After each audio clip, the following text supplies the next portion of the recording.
Hello दोस्तों आज की हमारी वीडियो में हम एक बहुत ही लैंडमार्क केस को डिस्कस करेंगे जिसका नाम है Kesavananda Bharati versus State of Kerala 1973। Constitutional law, fundamental rights, preamble, आपने हर जगह ये केस लॉ पढ़ा होगा। कॉन्स्टिट्यूशनल लॉ के बहुत सारे टॉपिक्स में आपने ये केस लॉ जरूर पढ़ा होगा। तो आज हम डिटेल में डिस्कस करेंगे कि ये केस लॉ है क्या, इसके इफेक्ट क्या है, इंट्रोडक्शन क्या है केस की, केस में क्या क्या हुआ था। तो वीडियो शुरू करने से पहले आप सभी का हमारे यूट्यूब चैनल में हार्दिक स्वागत करता हूं और इसी के साथ आज की वीडियो को शुरू करते हैं दोस्तों।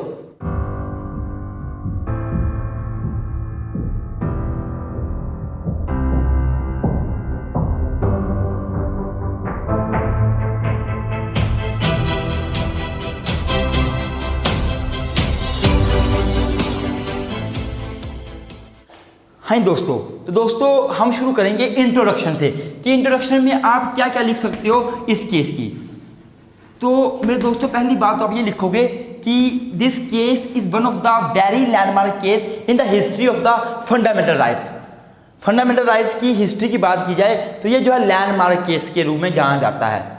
ये जो केस है, दूसरी बात आप ये लिखोगे कि this case is also known as the fundamental right case. इस केस को फंडामेंटल राइट केस के नाम से भी जाना जाता है। साथ ही साथ मेरे दोस्तों मैं आपको बताना चाहूंगा कि यही केस है जिस केस में सुप्रीम कोर्ट ने पहली बार डॉक्ट्राइन ऑफ बेसिक स्ट्रक्चर को फॉर्मुलेट किया था। Firstly in this case supreme court developed the doctrine of basic structure. तो डॉक्ट्राइन ऑफ बेसिक स्ट्रक्चर जो है वो इसी केस में पहली बार डेवलप की गई थी सुप्रीम कोर्ट के द्वारा। डॉक्ट्राइन ऑफ बेसिक स्ट्रक्चर क्या है, क्या इसका मतलब है, हम आगे वीडियो में डिस्कस जरूर करेंगे। और अगर मैं बात करूं इस केस की तो इंट्रोडक्शन में आप ये भी लिख सकते हो कि ये जो केस है, इसी केस में सुप्रीम कोर्ट ने ये बोला था कि जो प्रेम्बल है, जो इंडियन कॉन्स्टिट्यूशन की प्रेम्बल है वो इंडियन कॉन्स्टिट्यूशन का पार्ट है। इसी केस में बोला था कि preamble is the part of Indian constitution. Preamble of Indian constitution is the part of Indian constitution. अर्थात ये बहुत बड़ा क्वेश्चन था एक सुप्रीम कोर्ट के सामने कि क्या जो प्रेम्बल है इंडियन कॉन्स्टिट्यूशन की, कि क्या वो इंडियन कॉन्स्टिट्यूशन का पार्ट है या पार्ट नहीं है। अगर वो इंडियन कॉन्स्टिट्यूशन का पार्ट है तो प्रेम्बल को अमेंड किया जा सकता है। तो प्रेम्बल को अमेंड किया जा सकता है बाय पार्लियामेंट। पार्लियामेंट अमेंड कर सकती है। तो एक री बेरूबरी यूनियन केस हुआ था, री बेरूबरी यूनियन केस 1960 में। इस केस में साफ साफ बोला था सुप्रीम कोर्ट ने कि preamble is not the part of Indian constitution, therefore preamble of the constitution can not be amended bye the parliament. लेकिन इसी केस के डिसीजन को ओवर रूल्ड कर दिया, रिवर्स कर दिया सुप्रीम कोर्ट ने किस केस में, Kesavananda Bharati versus State of Kerala में। और ये बोला कि preamble is the part of the Indian constitution, therefore parliament can amend the preamble also. और इसी केस के बाद 1973 में डिसीजन है केस का। इसी केस के बाद 1976 में क्या हुआ था, 42nd कॉन्स्टिट्यूशनल अमेंडमेंट हुई थी। 42nd 42वां संवैधानिक संशोधन, जिसको कि मिनी कॉन्स्टिट्यूशन के नाम से जाना जाता है। 42nd कॉन्स्टिट्यूशनल अमेंडमेंट हुई थी और उस अमेंडमेंट में सुप्रीम कोर्ट ने पार्लियामेंट को ने जो प्रेम्बल उसको अमेंड किया था और प्रेम्बल में 3 वर्ड ऐड कर दिए थे। ऐड कौन किए थे, सेकुलर, सोशलिस्ट एंड फॉर्टर्निटी। ये 3 वर्ड ऐड भी किए थे। मतलब मेरा बोलने का यही है कि इस केस में बोला गया था कि प्रेम्बल जो है वो इंडियन कॉन्स्टिट्यूशन का पार्ट है और प्रेम्बल को पार्लियामेंट अमेंड कर सकती है। अर्थात प्रेम्बल के जो वर्ड है उनमें संशोधन किया जा सकता है पार्लियामेंट के द्वारा।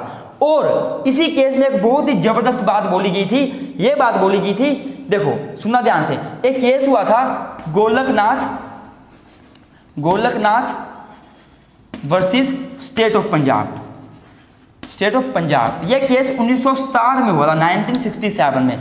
Golaknath versus State of Punjab का केस 1967 में हुआ था। तो इस केस में सुप्रीम कोर्ट ने साफ साफ कहा था कि जो पार्लियामेंट है हमारे देश की, उसके पास पावर नहीं है फंडामेंटल राइट को अमेंड करने की। अर्थात parliament has no power to amend the fundamental rights. ये बात इस केस में बोली थी। लेकिन सुप्रीम कोर्ट ने Kesavananda Bharati versus State of Kerala case में क्या किया था, अपना जो अर्लियर डिसीजन था जो कि Golaknath versus State of Punjab में दिया था कि parliament has no power to amend the fundamental rights, इस डिसीजन को रिवर्स कर दिया था। अर्थात बेसिक स्ट्रक्चर डॉक्ट्राइन जो थी वो डेवलप कर दी थी सुप्रीम कोर्ट ने इस केस में, और ये बोल दिया कि पार्लियामेंट जो है उसको पावर है कि वो फंडामेंटल राइट जो कि इंडियन कॉन्स्टिट्यूशन में दिए हैं पार्ट 3 में, उनको अमेंड कर सकती है, उनके साथ छेड़खानी भी कर सकती है। लेकिन जो पार्लियामेंट है वो इंडियन कॉन्स्टिट्यूशन के बेसिक स्ट्रक्चर को नहीं छेड़ सकती, बेसिक स्ट्रक्चर के साथ कोई छेड़खानी नहीं कर सकती। अब बेसिक स्ट्रक्चर क्या है हम आगे डिस्कस करेंगे, पर उससे पहले हम डिस्कस करेंगे इस केस के फैक्ट क्या थे। हाँ दोस्तों, अगर मैं फैक्ट की बात करूं कि इस केस में हुआ क्या था, क्या फैक्ट थे केस के, तो मेरे दोस्तों जो केशवानंद भारती व्यक्ति था, जो केशवानंद भारती था केस करने वाला, ये ना केरला का रहने वाला था, और केरला में एक मठ था एडनीर मठ। क्या नाम था उसका? एडनीर मठ, ADNER, एडनीर मठ। केरला में एक एडनीर मठ था, ये उसका पुजारी था। केशवानंद भारती जो था वो एडनीर मठ का पुजारी था, पोंटिफ था।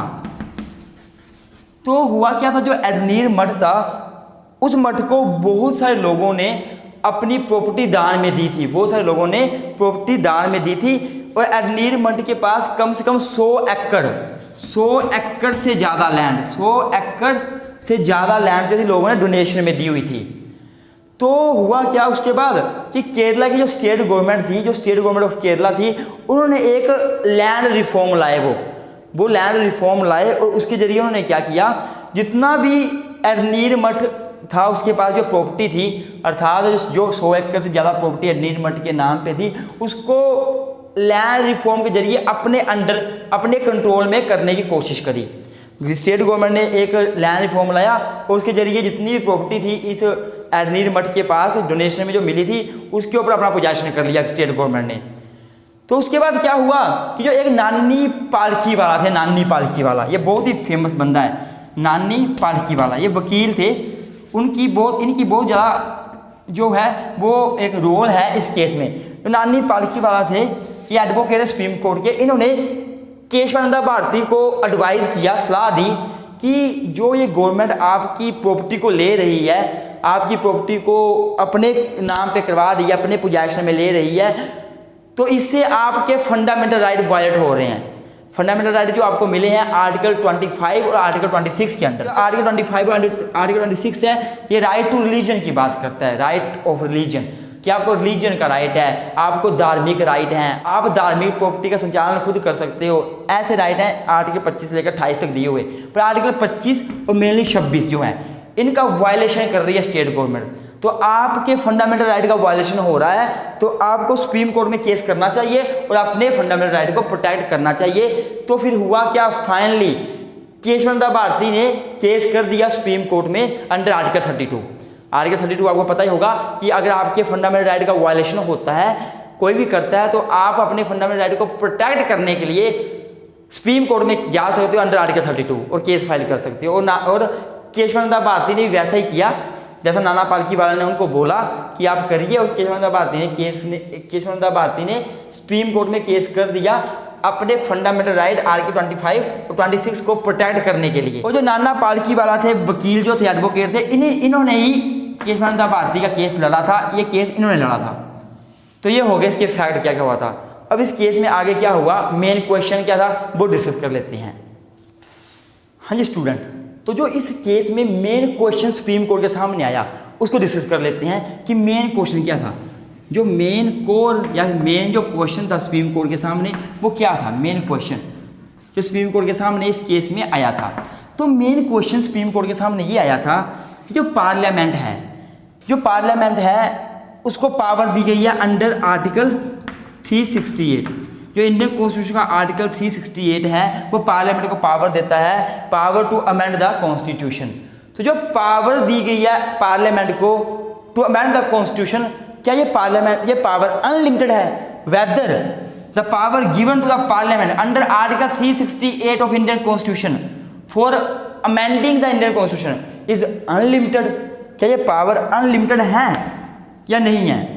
ये मेन क्वेश्चन था कि जो पार्लियामेंट के पास पावर दी गई है इंडियन कॉन्स्टिट्यूशन के आर्टिकल 368 के अंडर भारतीय संविधान को अमेंड करने की पावर, या भारतीय संविधान का संशोधन करने की पावर, क्या ये अनलिमिटेड है या लिमिटेड है? ये क्वेश्चन था, कोर क्वेश्चन ये था, मेन क्वेश्चन यही था। तो इस क्वेश्चन का आंसर जो आंसर था वो सुप्रीम कोर्ट ने दिया। कैसे दिया? By formulating the doctrine of basic structure. इस क्वेश्चन का आंसर सुप्रीम कोर्ट ने कैसे दिया? By formulating the doctrine of basic structure. Doctrine of basic structure. Supreme court ने क्या किया? Doctrine of basic structure formulate की और उस डॉक्ट्राइन को फॉर्मुलेट करके इस क्वेश्चन का आंसर दिया। और सुप्रीम कोर्ट ने ये बोला कि जो पार्लियामेंट है उसको आर्टिकल 368 के अंदर पावर दी गई है पार्लियामेंट को अमेंड करने की। No doubt the power is very wide, power wide है, but power is not unlimited, power is limited. अर्थात parliament has power to amend the constitution, to amend the fundamental right, but this power is not unlimited power. There are some restriction also. The power is wide but not unlimited. Supreme Court held that the Parliament has power to amend the Indian Constitution under the Article 368. With the help of 368, what Parliament cannot destroy the basic structure of the Indian Constitution. Parliament cannot violate the basic structure of Indian Constitution. 13 जजेस के bench ने ये case को सुना था और 7/6 की majority में ये कहा गया था कि yes parliament has power to amend the constitution and the power is very wide, but parliament has no power to violate the basic structure of Indian constitution. Parliament can amend the Indian Constitution, can amend the fundamental right, can amend the any provision of Indian Constitution, but it cannot violate the basic structure of Indian Constitution. It cannot breach the basic structure of Indian Constitution. अब question ये बनता है basic structure क्या है? तो supreme court ने basic structure के बारे में भी बताया, तो हम डिस्कस करेंगे कि बेसिक स्ट्रक्चर का मतलब क्या है। हाँ दोस्तों, तो अब हम डिस्कस करेंगे कि बेसिक स्ट्रक्चर डॉक्ट्राइन है क्या, what is the meaning of basic structure doctrine. तो मैंने आपको यहाँ पे लिखा है, आप देखो कि the basic structure doctrine is an Indian judicial principle that the constitution of India has certain basic feature that can not be altered और destroyed through amendment by the parliament. तो सुप्रीम कोर्ट ने ये बोला कि Indian constitution की कुछ basic features हैं, कुछ सिद्धांत हैं, कुछ प्रिंसिपल्स हैं, और उन प्रिंसिपल्स को जो इंडियन पार्लियामेंट है वो कभी भी डिस्ट्रॉय नहीं कर सकती, कभी भी अल्टर नहीं कर सकती, बदल नहीं सकती। इंडियन कॉन्स्टिट्यूशन की जो बेसिक चीज़ें हैं, जो प्रिंसिपल्स हैं, जो मेन सिद्धांत हैं, उनको पार्लियामेंट कभी भी अमेंडमेंट के जरिए बदल नहीं सकती, अमेंड नहीं कर सकती। और उन्हीं चीज़ों को बेसिक स्ट्रक्चर कहा गया, उन्हीं प्रिंसिपल्स को बेसिक स्ट्रक्चर कहा गया, उन्हीं बेसिक फीचर्स को बेसिक प्रिंसिपल का नाम दिया, बेसिक स्ट्रक्चर का नाम दिया गया सुप्रीम कोर्ट के द्वारा। तो सुप्रीम कोर्ट ने कुल मिला के 23 एलिमेंट ऐड किए। 23 जो थी वो ऐसे एलिमेंट ऐड किए बेसिक स्ट्रक्चर में जिनको पार्लियामेंट भी अमेंडमेंट के जरिए चेंज नहीं कर सकती, अल्टर नहीं कर सकती। पार्लियामेंट आर्टिकल 368 के अंदर अमेंड कर सकती है इंडियन कॉन्स्टिट्यूशन को, पूरे इंडियन कॉन्स्टिट्यूशन को अमेंड कर सकती है, फंडामेंटल राइट को भी कर सकती है, लेकिन बेसिक स्ट्रक्चर को, बेसिक फीचर्स को, बेसिक प्रिंसिपल्स के साथ कोई छेड़खानी नहीं कर सकती। तो मैंने कुछ बेसिक स्ट्रक्चर लिखे हैं, आप देखो कि basic structure of Indian constitution includes, पहला लिखा मैंने supremacy of the Indian constitution, दूसरा लिखा मैंने पार्लियामेंट्री डेमोक्रेसी, तीसरा लिखा मैंने सोवरेनिटी ऑफ द कंट्री, चौथा लिखा मैंने secular and federal character of Indian constitution, पांचवा लिखा मैंने सेपरेशन ऑफ पावर। ऐसे 23 हैं सुप्रीम कोर्ट ने इस केस में लिख के दिए थे। आपको ये गूगल में भी मिल जाएगी पूरी लिस्ट, 23 वो चीज़ें क्या क्या हैं जो कि हमारे सुप्रीम कोर्ट ने इस केस में केशवानंद भारती केस में लिखा था, दिए थे, जो बेसिक स्ट्रक्चर दिया था।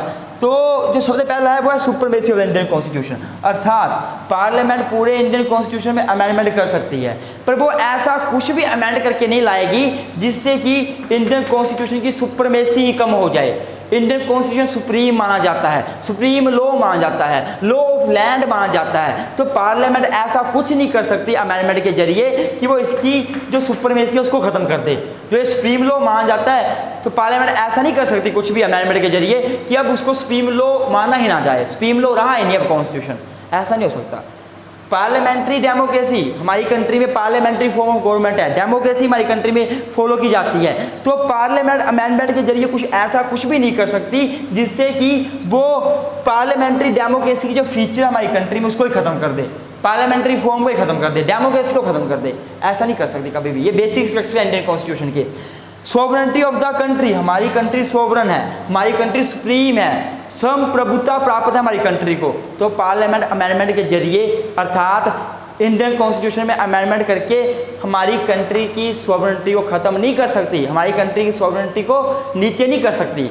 उसके बाद मैंने लिखा हुआ है secular and federal character of Indian constitution. आपको पता है हमारी कंट्री में, हमारी कंट्री सेकुलर है, हमारी कंट्री का कॉन्स्टिट्यूशन कंट्री को सेकुलर बनाता है। हमारी कंट्री का फेडरल, हमारी कंट्री का जो कॉन्स्टिट्यूशन है फेडरल फीचर ही प्रोवाइड करता है। फेडरेशन का मतलब आपको पता होगा कि सेंटर और स्टेट दोनों में पावर डिवाइड है। तो पार्लियामेंट अमेंडमेंट के जरिए कुछ ऐसा नहीं कर सकती कि वो सेकुलर कैरेक्टर को ख़त्म कर दे, अर्थात वो हमारी कंट्री के सेकुलरिज्म को ख़त्म कर दे अमेंडमेंट के जरिए, ऐसा कभी नहीं हो सकता। हमारी कंट्री सेकुलर है, सेकुलर थी, सेकुलर ही रहेगी। कभी भी पार्लियामेंट अमेंडमेंट के जरिए सेकुलर को ख़त्म नहीं कर सकती, वर्ड को, सेकुलरिज्म को ख़त्म नहीं कर सकती, ना ही फेडरल कैरेक्टर को ख़त्म कर सकती है। हमारी कंट्री फेडरल थी, फेडरल कैरेक्टर आज भी है, आगे भी रहेगा, ये बेसिक फीचर है, इसको पार्लियामेंट अमेंडमेंट के जरिए ख़त्म नहीं कर सकती। वैसे आगे लिखा हुआ है सेपरेशन ऑफ पावर। आपको पता है हमारी कंट्री में सेपरेशन ऑफ पावर पाया जाता है। हमारी कंट्री में गवर्नमेंट के 3 ऑर्गन है, जुडिशरी, एग्जीक्यूटिव, लेजिस्लेचर, तीनों का अपना अपना काम है।